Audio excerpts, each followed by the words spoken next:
Bonjour les élèves. Donc du coup, je vais vous résumer rapidement la séance 3 et vous pourrez visualiser cette capsule qui vous expliquera un petit peu ce qu'on a fait.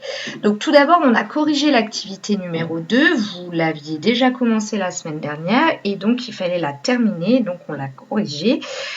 Et puis ensuite, on a commencé l'activité numéro 3 dans laquelle nous avons fait une expérience. Donc quand vous allez voir les devoirs, vous avez ici tout expliqué ce qu'il faut faire et notamment, on vous dit pour les élèves absents le 18 septembre, corriger l'activité numéro 2 grâce au corrigé joint. Donc vous voyez ici que le corrigé, il est à cet endroit-là. Donc il suffit de cliquer sur ceci et vous avez bien entendu le corrigé qui apparaît. D'accord?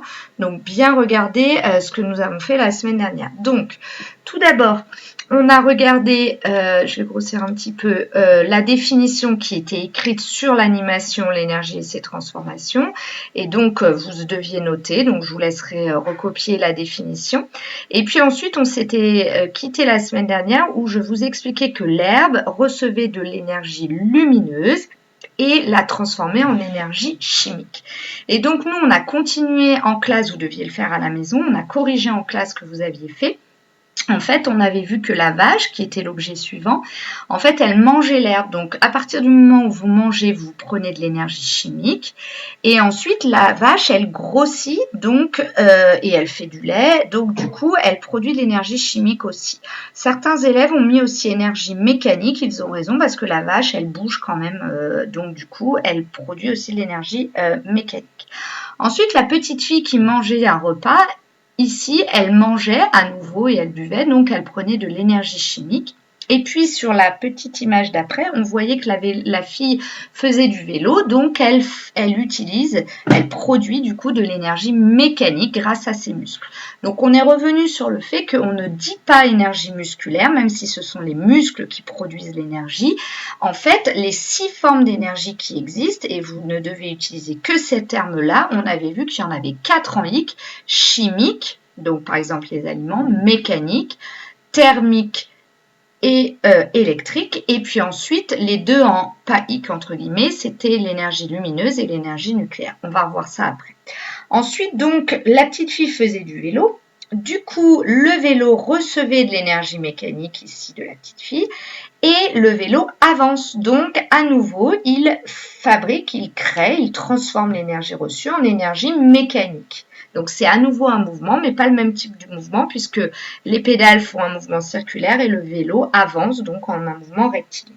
Ensuite, sur le vélo, il y avait une dynamo qui était clipsée sur la roue et donc elle recevait le mouvement de la roue, donc de l'énergie mécanique, et elle fabrique de l'électricité. Ça, c'était dit dans la dernière diapositive, l'énergie électrique. Et puis pour finir, cette énergie électrique était donnée à la lampe qui éclairait, donc qui faisait de l'énergie lumineuse. Voilà. Ensuite, il fallait résumer sous forme d'un tableau les formes d'énergie 6 attendues. Donc, nous avons fait un tableau sous cette forme d'énergie. Donc, vous vous rappelez 4 en I, il y avait énergie mécanique, énergie thermique, c'est-à-dire la chaleur, énergie électrique et énergie chimique. D'accord? Et puis ensuite, on avait l'énergie lumineuse et l'énergie nucléaire. Donc à côté, il fallait juste que vous trouviez des exemples de sources d'énergie qui donnaient ces énergies-là. Donc le mouvement, on a vu que le vent provoquait un mouvement, par exemple pour faire tourner les éoliennes, les muscles, l'eau. Le soleil produit de la chaleur, le four, un radiateur, un feu. La lumière est produite, donc l'énergie lumineuse par exemple par le soleil, une lampe, une luciole, c'est les petits animaux qui font de la lumière la nuit. L'énergie électrique par exemple la foudre, une prise, une pile lorsqu'elle est mise dans un circuit électrique, la dynamo, une centrale électrique. Énergie nucléaire, c'est au sein des étoiles, du soleil ou lorsqu'on casse des noyaux d'uranium. Et puis l'énergie chimique, on a vu avec les aliments et les boissons. Voilà.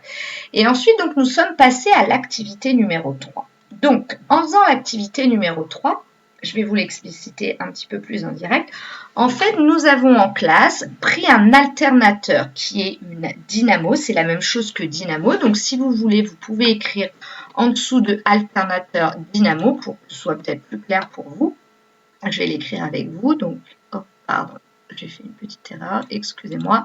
Donc, hop là, dynamo. On va écrire ici donc dynamo. Voilà, donc l'alternateur, c'est la même chose que la dynamo. Et donc, on a réfléchi avec les élèves, on a pris un alternateur, on l'a fait tourner avec notre main, en fait, grâce à une roue qui frottait contre l'alternateur. Et ensuite, on a relié par 2 fils cet alternateur à une petite lampe. Et on s'est rendu compte que la lampe s'allumait. Du coup, on peut en énergie, enfin en physique, faire ce qu'on appelle un diagramme énergétique. Donc tout ça, là, ça qui est devant vous, ça s'appelle un diagramme énergétique. Alors, comment ça se passe un diagramme énergétique? Tout d'abord, vous avez un codage à connaître. Au départ, dans un carré ou un rectangle, que je viens ici de cliquer dessus, on va indiquer la source d'énergie, c'est-à-dire qu'est-ce qui, au départ, est à l'origine de l'énergie. Et vous voyez, on dessine des flèches et au-dessus de ces flèches, on va écrire l'énergie qui est transférée, donc ici, de la source jusqu'à l'objet suivant, qui est l'alternateur. D'accord? Eh bien, l'énergie qui est écrite ici, ça s'appelle, c'est le transfert d'énergie qui se fait entre la source et l'objet. D'accord?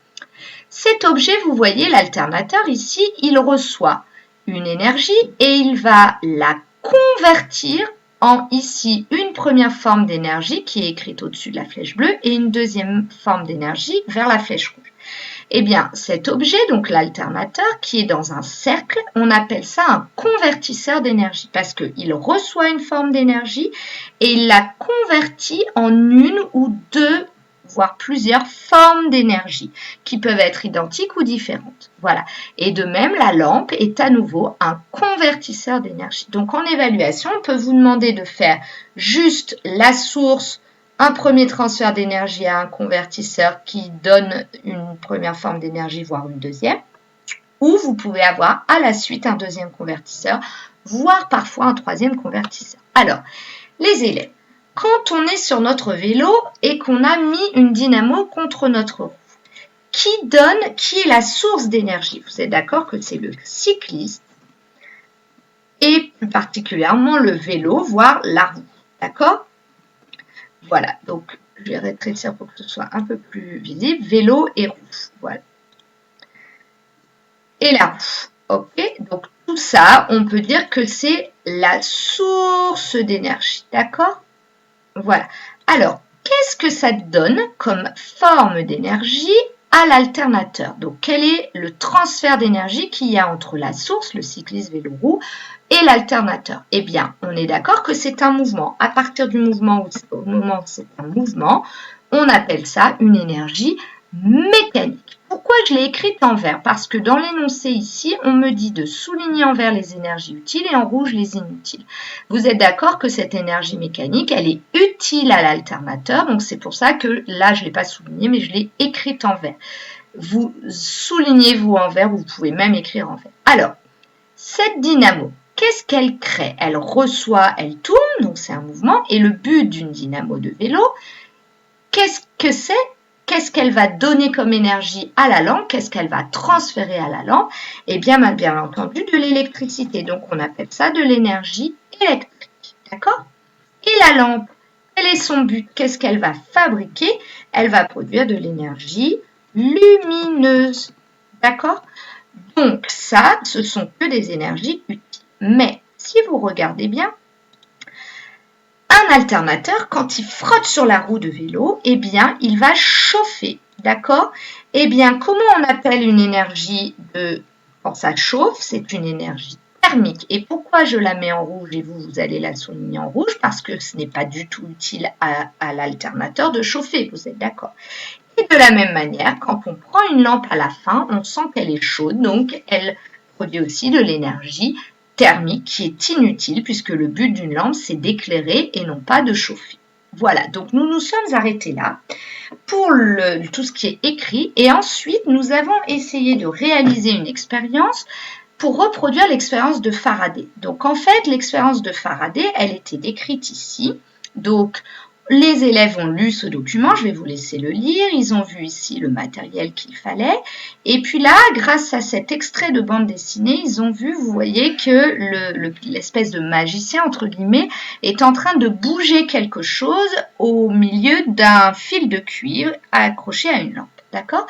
Donc du coup, les élèves se sont levés et m'ont demandé le matériel suivant. Ils m'ont demandé ça s'appelle une bobine de cuivre, un aimant qui était cylindrique pour nous, 2 fils et un appareil de mesure qui nous était pas à aiguille mais à écriture numérique. Donc du coup, ils ont décidé tous de brancher ces fils sur la bobine et de les relier à l'appareil. Et cet appareil, il détecte le courant. Donc, dès qu'il faisait du courant, ça affichait un nombre. Du coup, ils ont pris l'aimant, puisque Faraday dit qu'il faut prendre un aimant et une bobine de fil de cuivre. Et ils ont fait comme ici, vous voyez le magicien, ils ont bougé l'aimant dans la bobine, devant la bobine ou même à l'intérieur. Et là, bizarrement, étonnamment, ils ont lu sur l'écran une valeur. Donc, ça veut dire qu'ils ont réussi à fabriquer de l'électricité. Donc, finalement, pour faire de l'électricité, il suffit de 2 objets, un aimant et une bobine. Et quand on bouge l'aimant dans la bobine ou la bobine devant l'aimant, eh bien, ça crée de l'électricité et c'est cet appareil qui permet de mesurer cette électricité. Voilà. Alors, du coup, pour la semaine prochaine, si je reviens sur Pronote, vous avez donc tout d'abord à corriger l'activité 2 et début du 3. Là, en cliquant dessus, vous avez toute la correction. Regardez la vidéo YouTube que je suis en train de réaliser. Et puis ensuite, vous devez imprimer l'activité numéro 3 si vous pouvez et donc noter la correction. D'accord? Pour tous les élèves, vous devez faire les exercices 1 et 2. Donc, la feuille d'exercice, elle est déjà dans votre porte-vue depuis le début de l'année, mais je vous l'ai mise ici. Vous l'avez là, fiche d'exercice, OK. Et vous devez réaliser l'exercice 1. Donc, suis-je au point sur ma leçon? Vous le faites directement sur la fiche. Et l'exercice 2 que vous faites au dos de cette fiche ou si vous voulez, vous prenez une feuille de classeur et vous ne réécrivez pas les questions, vous mettez uniquement les réponses. D'accord? Pour ceux qui veulent imprimer parce qu'ils étaient à la maison l'activité 3, elle est sur ce document, le 5 partie 1 chapitre 1 distanciel et c'est donc l'activité 3 qui est ici. Voilà. Donc, vous n'avez qu'à imprimer que cette feuille-là. Voilà. Et le dernier travail que je vous ai demandé de faire, c'est de regarder en fait toutes ces petites animations ici que vous avez. Ici, ici, ici, ici. Vous cliquez dessus et normalement, elle s'ouvre.